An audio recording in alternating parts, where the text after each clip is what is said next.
Isang magandang babae ang nakakakilala ng isang kakaibang lalaki. Ito ay isang engkanto. Nabihag ang babae sa engkanto.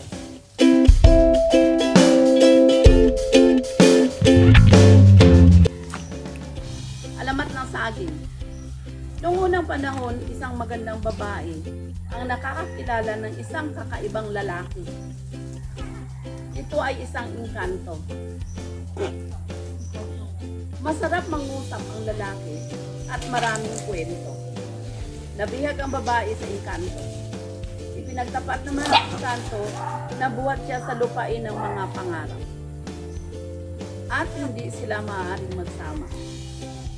Gayunman umiibig ang babae sa lalaki. Isang araw nagpaalam ang binata. Sinabi niyang yun na ang huling pagkikita niya. Nang magpaalam ang engkanto, hindi nakatiis ang babae. Ayaw niyang paalisin ang lalaki. Mahigpit niyang hinawakan ang kamay ng lalaki para huwag itong makaalis. Pero nawala ang lalaki at sa matinding pagkabigla ng babae, naiwan sa kanya ang kamay nito.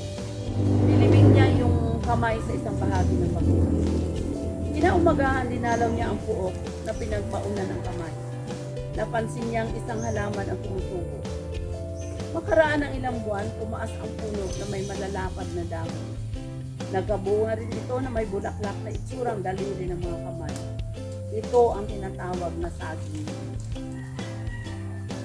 Ikita niyo yung